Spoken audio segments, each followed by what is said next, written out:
No programa de hoje, vamos conhecer a história e as conquistas de uma lutadora incansável. Minha convidada é uma educadora e pedagoga que, além de atuar na educação pública em São Paulo, é ativista em movimentos que defendem o direito à habitação e a melhores condições de moradia para quem vive em regiões periféricas da cidade. 6 milhões de famílias brasileiras não têm onde morar ou vivem em condições muito precárias. E é sobre essa luta que hoje nós vamos conversar. Quem mostra a cara para o Brasil a partir de agora é Sirlene Araújo Dias. Quando o assunto é habitação, o maior desafio é ouvir a necessidade das famílias mais pobres. Tem muitos estudos que dizem que tem moradia para todos, mas elas não são habitadas, né? Tem muita casa vazia, tem muito acúmulo. E aí a gente precisaria de uma reforma estrutural para atender todas as famílias. Eu acho que é um sentimento de indignação. Essa é a minha motivação.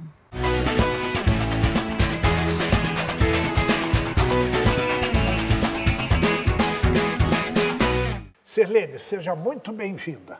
Obrigada, gratidão mesmo. Demais estar aqui. Sirlene, você é coordenadora pedagógica na Secretaria de Educação na cidade de São Paulo.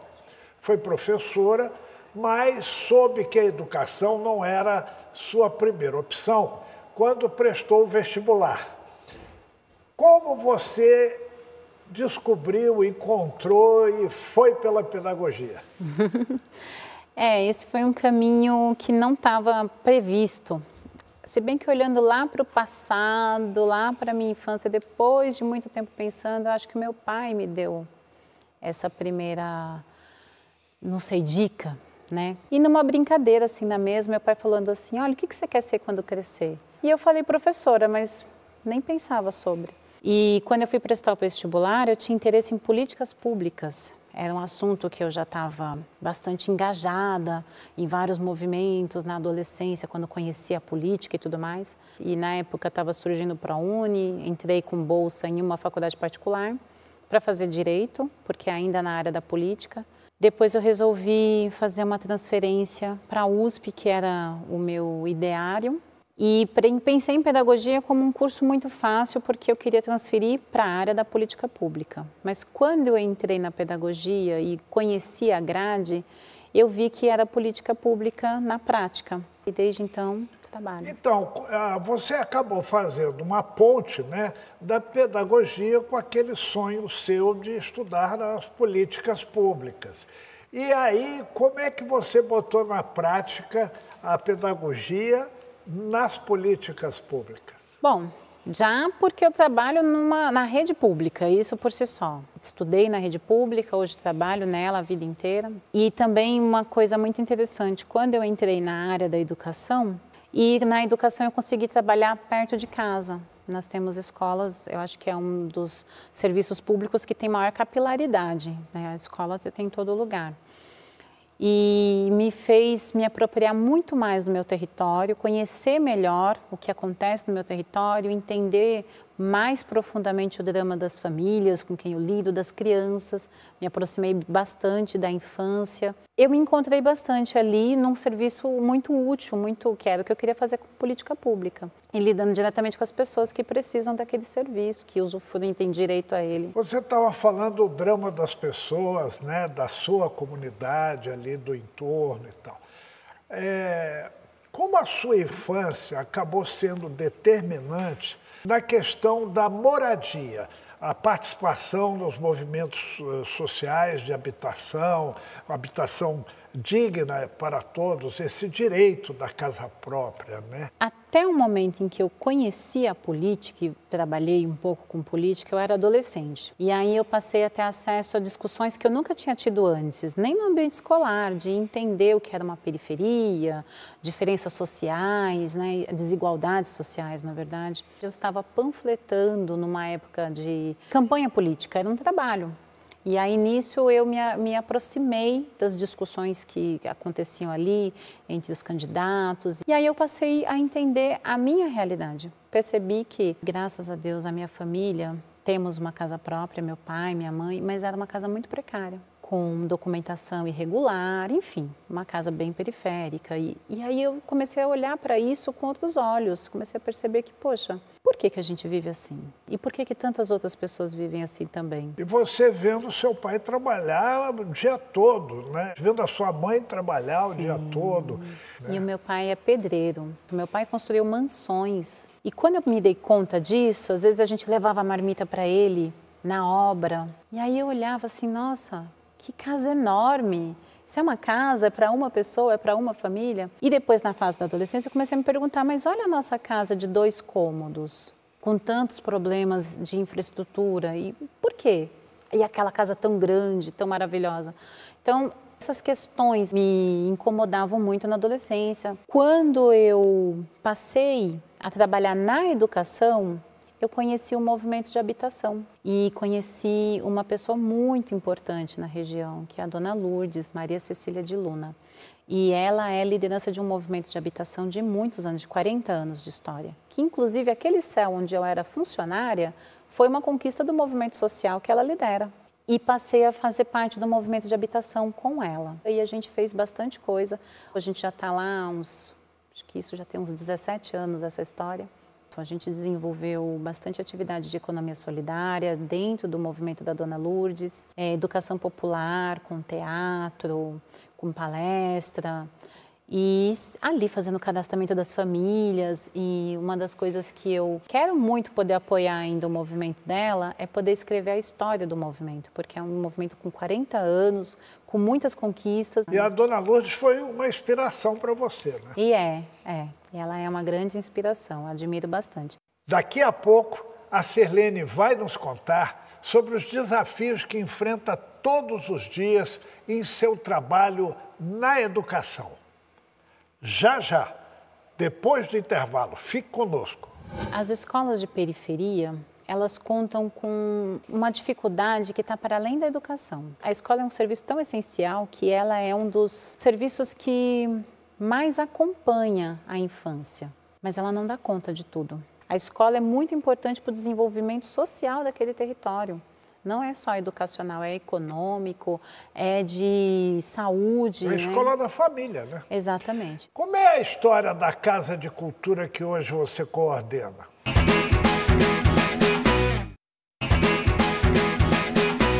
Estamos de volta com Sirlene Araújo Dias, educadora, pedagoga e ativista em movimentos por habitação e melhores condições de moradia. Sirlene, antes de falarmos de habitação, eu gostaria de saber como é a rotina de uma coordenadora pedagógica de ensino municipal, os desafios que você enfrenta no seu dia a dia. Olha, são muitos, né? As escolas de periferia, elas contam com uma dificuldade que está para além da educação. A gente precisa ter uma boa rede de proteção social, porque a gente enfrenta muita violência, violência dentro da escola, violência fora da escola, violência que vem de uma cultura, talvez, das condições de desigualdade que essas famílias enfrentam. Então, essas crianças acabam sendo muito negligenciadas e tem poucos serviços. Serviços de proteção, eles estão sobrecarregados. E isso desemboca na escola. A escola é um serviço tão essencial que ela é um dos serviços que mais acompanha a infância, mas ela não dá conta de tudo. A gente não tem profissionais capacitados. Não tem estrutura, né? Não tem estrutura e não tem profissionais para lidar com as demandas que chegam. Demandas emocionais, de assistência básica, né? A gente tem relatos de crianças que nos trazem questões de que elas não estão com a alimentação dentro de casa.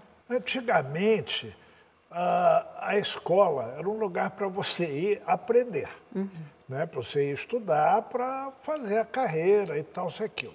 A família estruturada, ela cuidava de cultura, ela cuidava de saúde, ela cuidava do comportamento, cuidava da questão religiosa e essas coisas todas. Com o tempo, a mãe foi trabalhar, o pai foi trabalhar, aquela tia que morava junto foi trabalhar, a vovó trabalha também, enfim. Foi para a escola uma demanda que não era dela.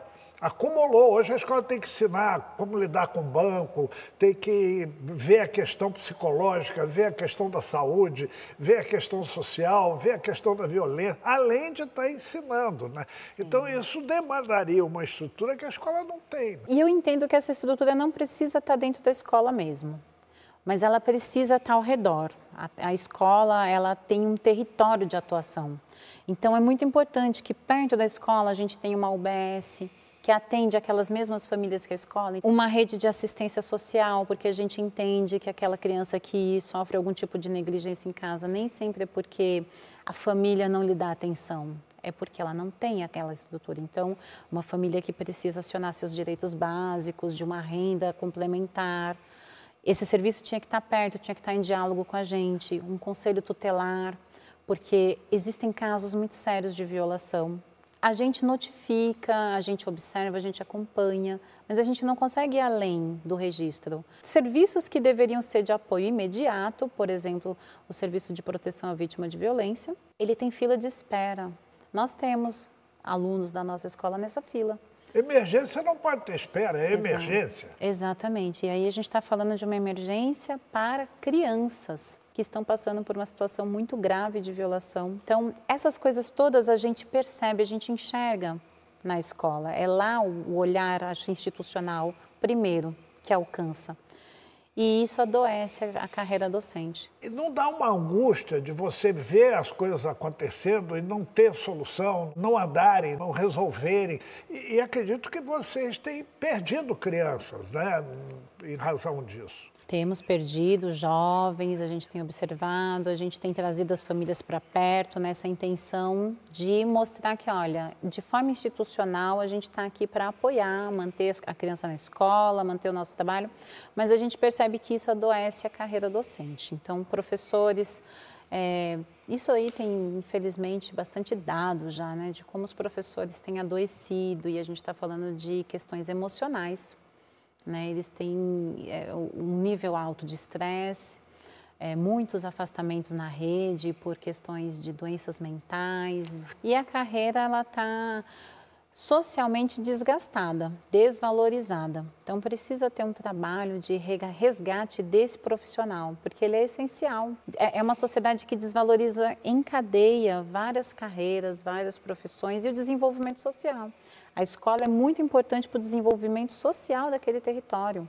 Não é só educacional, é econômico, é de saúde. É a escola da família, né? Exatamente. Eu soube que você quis, porque quis, dar aula na mesma escola na qual você estudou. Assim que eu assumi o cargo de docência, né, de professora, eu tinha recém saído da universidade e eu estava muito feliz e satisfeita porque quando eu fui fazer a escolha, eu consegui escolher uma escola perto da minha casa e que eu olhei e falei, nossa, foi nessa escola que eu estudei.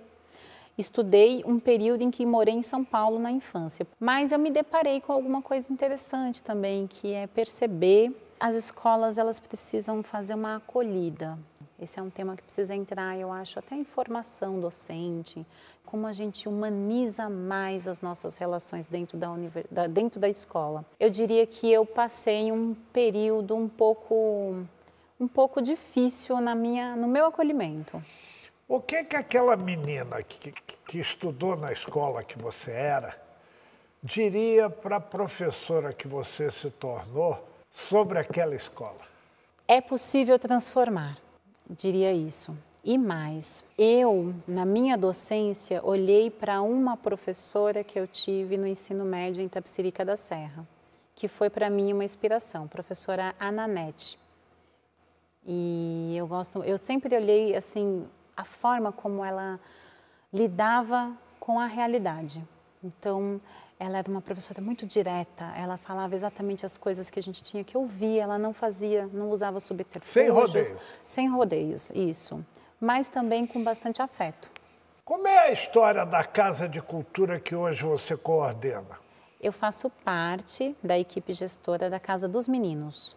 Ela é uma associação independente, totalmente comunitária e que está ali no bairro com uma história muito importante. Essa casa, esse prédio serviu nos anos 60 de abrigo de meninos, por isso tem esse nome, né? Porque era um orfanato. Então, os mantenedores daquele prédio, que eram industriais ali do território, eles doaram para a iniciativa comunitária que se formou ali. Ali naquele território não tinha espaço cultural e aquela casa era um marco. Que atividades, que cursos que vocês desenvolvem na Casa de Cultura? Hoje a casa, de maneira totalmente independente, ela mantém uma horta orgânica, né? Então mulheres da comunidade estão ali trabalhando nessa horta. Mantém um curso de programação de computadores para jovens. Também tem um curso de música, percussão. Uma escola de samba do território também oferece esse curso. Então, essas são as iniciativas mantidas hoje. Qual é a importância dessa gama de equipamentos, de serviços culturais,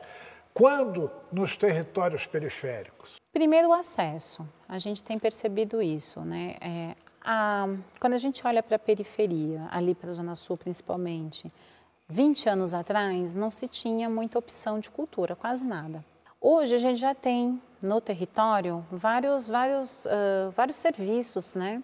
Você tem fábrica de cultura, você tem o CEL, mas eu percebo entre os jovens que a gente atende, e no bairro também, porque moro lá, eles frequentam pouco ainda, né? Os jovens, eles têm se distanciado. Eu percebi, na maioria deles, eles não sabem que podem entrar. É muito curioso, eles ainda não se apropriaram. Você me lembrou um fato curioso. Eu era repórter e a Prefeitura de São Paulo abriu o Teatro Municipal de graça. E aí encheu de gente rica. Aí eu fui buscar na periferia respostas. Pô, escuta, você já ouviu falar de ópera? Já. Você tem curiosidade de assistir uma ópera? Muito. E por que você não foi? Foi amplamente divulgado, estava a ópera de graça lá. Eu não tinha roupa. Como é que eu ia entrar no Teatro Municipal? Tem barreiras que são simbólicas. E aí, quando os movimentos culturais vieram para a periferia, para perto, a gente achou que essas barreiras estariam, por si só, transpostas já. Mas as pessoas não se sentem ainda à vontade de entrar. E isso a gente precisa transpor. Daqui a pouco, a Sirlene vai nos contar o que é economia solidária. Onde fica e quais são as principais reivindicações do movimento Povo em Ação que você participa? Ali na Zona Sul foi muito importante a união dos movimentos. Juntos somos mais fortes. Exatamente. Quando os movimentos sociais entenderam isso, muitas conquistas aconteceram.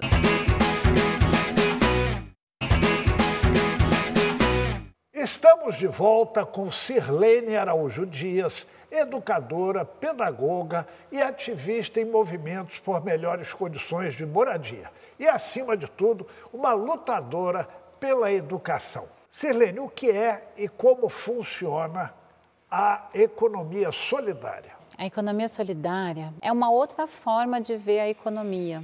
É a gente perceber que a economia, ela não precisa gerar lucro, porque essa ideia do lucro, ela está muito associada a uma questão econômica e a gente entende que hoje, economia não tem nada a ver com lucro, economia tem a ver com distribuição de bens, de valores, de produtos, circulação. O lucro é uma apropriação daquele valor indevido, aquele valor que é do outro, né? É o serviço do outro, é o trabalho do outro. Eu iniciei na economia solidária pelo Clube de Trocas, que é nada mais do que você promover uma forma de comércio sem dinheiro. É o antigo escambo. O antigo escambo. E é muito simples, é muito até simplório de fazer uma atividade como essa e como ela faz circular riqueza. Né? Então, no nosso clube de trocas, a gente organizava espaços, era uma feira, e aí elas traziam o que elas podiam trocar. Podia ser de tudo, podia ser roupa, calçado, livro, podia ser um serviço. Olha, eu faço um serviço de carpintaria em troca de uma aula de inglês. Como precificar? Negociando, conversando. As pessoas. Então, a gente organiza o espaço, ali você institui um grupo, você institui um núcleo. Uma rodada de negócio. Exatamente, mas onde todo mundo está pelo princípio da economia solidária. Então, o solidário não pode perder de vista. Eu não vou precificar o meu produto visando um lucro, eu vou visar a troca justa. E a troca justa é aquela que também não me deixa em prejuízo. Então, aquilo que se coloca ali entre valores na negociação é compartilhado por todos, é aceito por todos, é construído junto. Sirlene, Onde fica e quais são as principais reivindicações do movimento Povo em Ação que você participa? O movimento Povo em Ação, que é liderado pela Edna Matos, lá no Valo Velho, é um movimento que tem muitas conquistas, assim, mais de 6.000 famílias conseguiram conquistar a habitação através desse movimento, em vários núcleos ao longo de todo esse ano. Habitação regular. Habitação regular. Assim como o movimento da Dona Lourdes, além da habitação, esse movimento luta por muitas outras coisas, né? Então, eles têm projetos diversos de educação popular, melhorias para o bairro, empregabilidade. Ali num núcleo do Jardim, do Valo Velho, que é um núcleo que tem pouca opção, pouca atividade assim, para a juventude, pouco lazer. Então, eles são essenciais onde estão. Você também é diretora na área de formação social e cultural da Associação dos Moradores do Jardim Casa Branca. As reivindicações são as mesmas? Na verdade, os dois movimentos eu diria que são irmãos. Ali na Zona Sul foi muito importante a união dos movimentos. Juntos somos mais fortes. Exatamente. Quando os movimentos sociais entenderam isso, muitas conquistas aconteceram. Você trabalha, você tem o seu emprego, você é professora e tal, e você participa de uma infinidade de lutas. Como é que você consegue tempo para fazer tanta coisa? E você tem, o seu esposo é cadeirante, você ainda tem aí um cuidado especial com ele. Como é a sua administração do tempo? Eu acho que eu aprendi com muitas mulheres da periferia que são polivalentes em tudo que fazem, porque precisam. A necessidade vai nos moldando, eu acho. Graças a Deus, meu esposo é uma pessoa maravilhosa. Um beijo para o Tiago. Ele é atleta, ele é professor da rede municipal também. Ele é uma pessoa absolutamente independente e bem ativo também. Ele tem uma agenda tão grande quanto a minha, eu creio. Também é ativista de vários movimentos também, aguerrido. Com essas mulheres que eu venho observando, com quem eu convivo, com quem eu milito, a gente vai aprendendo e vai entrando em outras lutas por necessidade. Daqui a pouco você está no movimento de habitação, mas você percebe que, poxa vida, quantas lamúrias, quantos problemas elas vivem. Vamos trabalhar a questão do empoderamento feminino. O tempo, acho que ele age a nosso favor, porque ele vai favorecendo que as coisas aconteçam. Ou seja, ele respeita a boa causa. Mas é bom ter descanso também. Você tem uma formação em mediação de conflitos, né? Eu acho que essa formação foi, assim, uma das mais importantes que eu tenho feito nos últimos tempos, porque conflito tem em todo lugar. Precisa aprender a mediar, precisa parar para escutar e entender exatamente o que aquela pessoa quer dizer com aquele gesto, que às vezes é um gesto agressivo, às vezes é um gesto violento, mas tem alguma coisa por trás. Dê a ouvir e tirar todo o julgamento que a gente carrega, que a gente põe na fala do outro, e que a gente entende o que o outro está falando pela nossa ótica. Esse aprendizado, para mim, assim, foi crucial. Hoje eu vejo de outra forma, lido de outra forma e acho que consigo mais resultado. Você conseguiu tempo até para fazer uma pós-graduação e numa área diferente de tudo que você faz. Eu fiz uma pós-graduação, fiz duas, na verdade. Uma em teatro do oprimido, que eu acho fantástico, que me ajuda muito na mediação de conflito. Sim, do Boal. Procuro trabalhar não formando atores, mas para lidar com processos grupais. E educação em direitos humanos. Sirlene, antes de finalizar o nosso papo, eu sempre apresento um objeto. E você trouxe esse livro. Qual a importância desse livro na sua vida? Paz como se faz. É exatamente isso que eu venho me perguntando. É possível fazer a paz acontecer? Você é um testemunho disso. Sua comunidade é um testemunho disso. A gente está buscando essa construção, né? Mas não é fácil. Por isso eu acho que o livro é muito simbólico. Primeiro por ser um livro para dizer assim, olha, aqui se ensina. Aqui existe uma condição de fazer e é possível. E Principalmente, eu trouxe esse livro porque ele está dizendo que a construção dessa paz dentro das escolas. Eu creio que escolas são basilares de organização da comunidade. Elas são a principal instituição. As outras são muito importantes. Claro que é muito importante saúde, assistência social, segurança pública. Todas essas são extremamente importantes, mas elas estão ao redor da escola. A escola é a base. Parabéns pela sua bonita história, parabéns pelas suas lutas tantas, através do ativismo, através do comprometimento, através do conhecimento, através da politização sadia, mudar as coisas para melhor. Muito obrigado pela sua presença. Obrigada. Gratidão. Gostei muito de ter você aqui. Eu também sou muito grata pela oportunidade. Gratidão. Obrigado. E na próxima semana eu espero você para conhecermos juntos mais uma história inspiradora, dessas que contribuem para mudar a cara do Brasil. Até lá!